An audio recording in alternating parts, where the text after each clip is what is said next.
রাহুল, একটা অনেক বড় খুশির খবর আছে। আমি না সরকারি চাকরি পেয়ে গেছি, আর আমি ডিএম ম্যাডামের অ্যাজ এ পার্সোনাল অ্যাসিস্ট্যান্ট কাজ করব। এই নাও লেটারটা।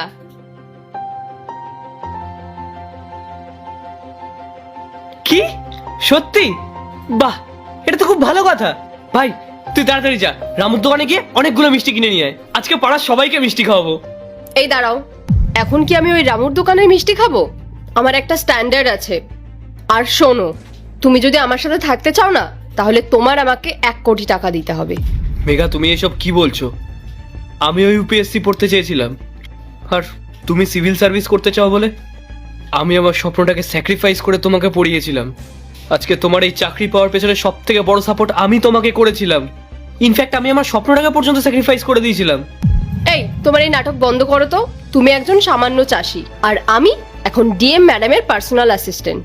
আর তোমাকে যখন আমি বিয়ে করেছিলাম না, তখন আমার স্ট্রাগলিং পিরিয়ড চলছিল, কিন্তু এখন এখন আমি সাকসেসফুল। আর তুমি নিজেই ভাবো তো, বাইরে যখন সবাই জানতে পারবে যে ডিএম ম্যাডামের পিয়ের বড় একজন সামান্য গেও চাষি, তখন আমার রেপুটেশনের কি হবে? মেঘা, তুমি হয়তো ভুলে যাচ্ছ, তোমার সাথে সাথে আমিও স্ট্রাগল করেছিলাম। ভাই ঋতিকাকে সামলাতো, আর আমি এই পরিবারটাকে সামলাতাম, তোমার খেয়াল রাখতাম। এই শোনো, তুমি খুব ভালো করেই জানতে যে তুমি জীবনেও কোনোদিন ইউপিএসসি ক্লিয়ার করতে পারবে না। আর তুমি এটাও খুব ভালো করে জানতে যে জীবনে আমি একদিন ঠিক সাকসেসফুল হব।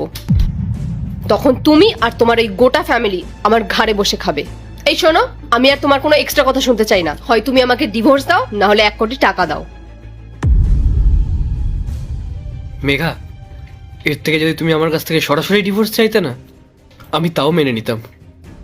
কিন্তু তুমি তুমি আমার কাছ থেকে 1 কোটি টাকা চাইছো, তাও আবার তোমার হাজবেন্ড হওয়ার জন্য।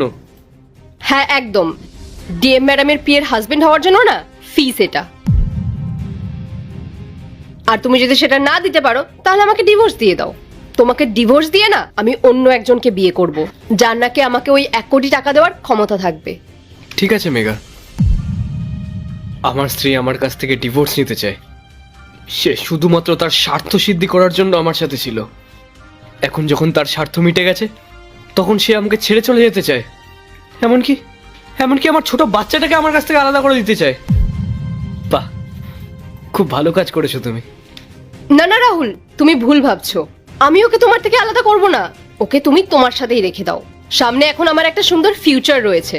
আমি এখন একটা বড় পোস্টে জব করছি। আমি এবার এমন কাউকে বিয়ে করব যে আমার থেকেও উঁচু পোস্টে জব করবে, আর আমার থেকে অনেক বেশি টাকা ইনকাম করবে। আর যখন সে জানতে পারবে যে আমার একটা মেয়ে আছে, তখন কি সে থোড়ি না আমার সাথে বিয়ে করতে রাজি হবে? আর সেই কারণেই না